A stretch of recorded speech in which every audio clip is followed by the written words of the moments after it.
Hi guys, Barker-Stargazer here, mum of three and general crafter, normally focusing on crochet, but today we're going to focus more on the mum side because I have this pile.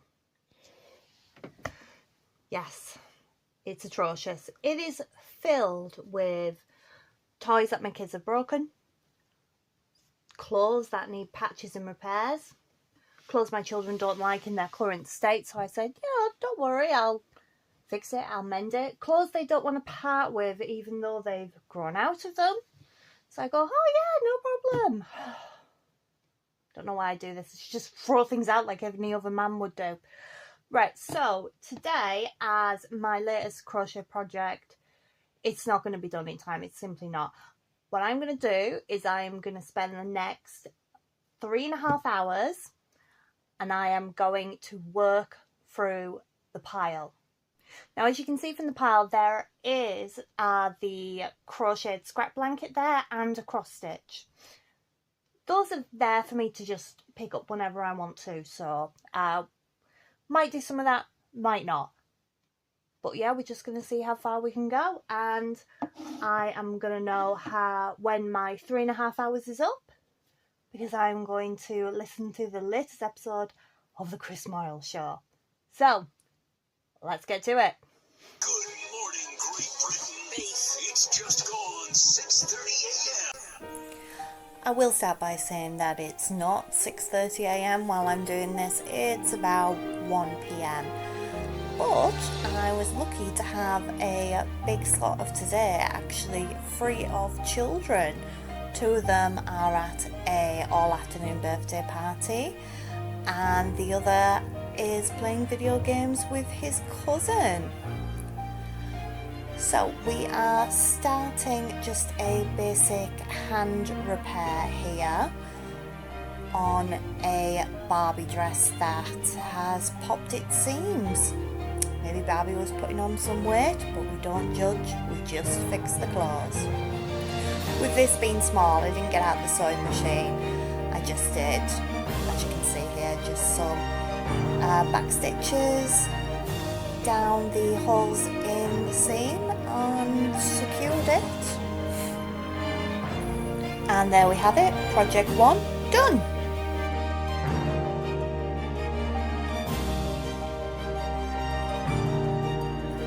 On to number 2, a wholly pair of trousers for my son. And these trousers were pretty much brand new, maybe 2 wears, and he manages to fill them all with holes. As he is a boy, he's very much into Minecraft, so I am going to crochet a creeper patch and stitch it onto his trousers. The other 2 smaller holes, I think I'll just run some stitches across.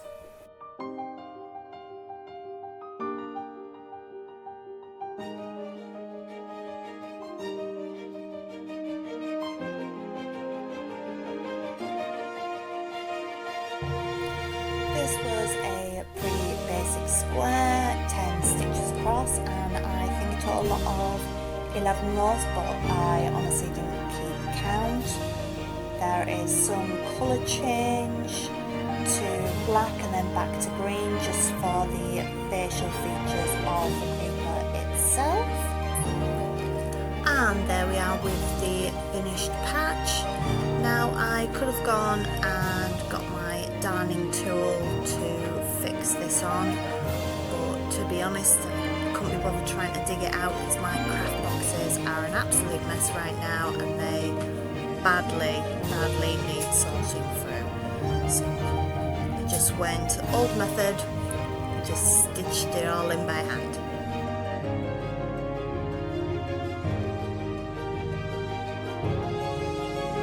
Right, now that that's done, onto these little holes. I just decided, as I said before, to run some yarn through and around the holes, and then I went the opposite way, just as you would do with traditional darning techniques for holes. It's just I just freehanded it because the yarn's quite thick and these 2 holes were fairly small.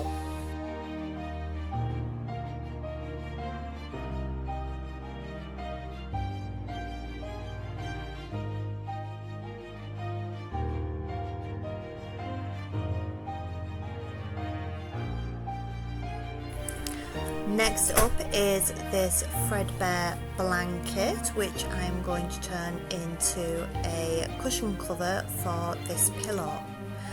This pillow was bought for me on Mother's Day by my children, but when I went to clean it, we discovered that the cover wasn't removable and it was just filled with stuffing. So we managed to hand wash it, and I put it to one side saying I'd make cushion covers for it, and we're finally getting to that. For those of you who saw, I'm sure you can tell that this is just going to be a basic envelope cushion cover. And these needles, my sister-in-law got me them. They're absolutely huge and brilliant. And here's my sewing machine given to me by my nana, because there's no way I can do this pillowcase by stitching by hand. I try my best with the camera angles for the sewing machine, but I am quite limited with the angles I have. Normally for my art and crochet it's simply not an issue. You can see that I'm not particularly sticking to any fine margins of seams here or anything. I'm simply running basic stitches down the sides just to hold it in place. A nice thing about using a blanket that was already made is that I don't have to worry about making sure all the ends that are visible are all tucked in and neat, because I'm not great at hemming. Wow, that's 3 projects done, and it seemed like I was absolutely flying at this stage. Now, doing that pillow meant that I had quite a lot of spare material, long thin strips, so I went digging to see if there were any patterns that I could use, and I came across this pattern. This pattern does include quite a few different African animals. I will be making the rhino. As I was working on such a small table, I decided to cut the pieces as the pattern instructions called for them. It was just easier this way, it didn't take up as much space.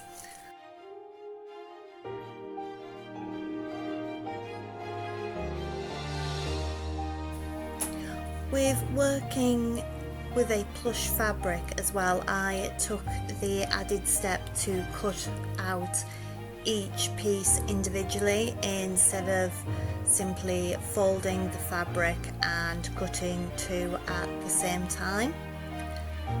This piece was the second to largest piece for the whole pattern. For the largest piece, I did actually have to do it in 2 sections and sew them together.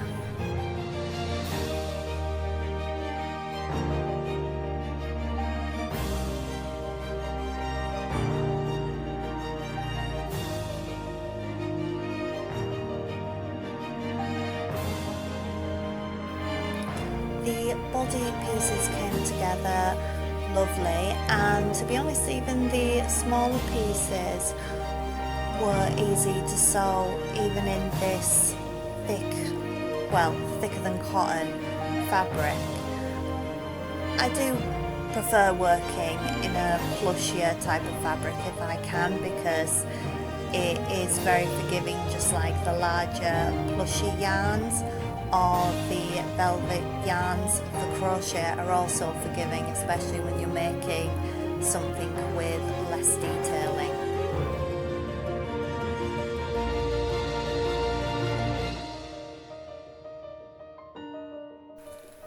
Oh, Here's where I realised that not only have I missed out a piece when collecting the paper pattern pieces, I've also skipped inserting the ears altogether.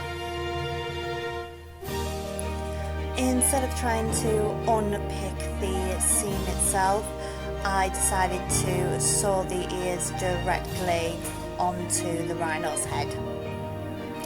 I did actually end up using an entire bobbin of thread, and I also broke a sewing needle on the actual machine as well while making this rhino, just to show you that, you know, things don't always work out perfectly.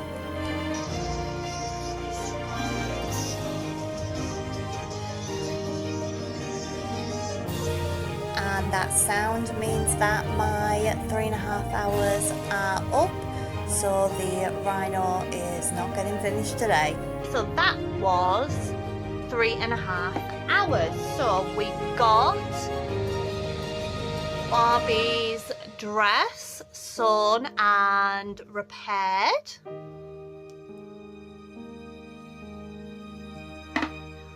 We got one cushion cover done. Just a very simple envelope fixture. One Minecraft patch on the boys' trousers. And almost a full rhino. Now I know there'll be people out there who say, no, you can't leave it unfinished. It will simply go into the box and it will get finished another time. And it might even get a bit more jazzed up, because I think she's a girl and I think she needs flowers and things on her. So maybe I'll do another video where she'll get finished and glammed up. Alright, YouTube, I will see you next week for my crochet project, which should have been this week, but I want to really finish it really well, so you'll see what I mean next week with that one. Bye, YouTube.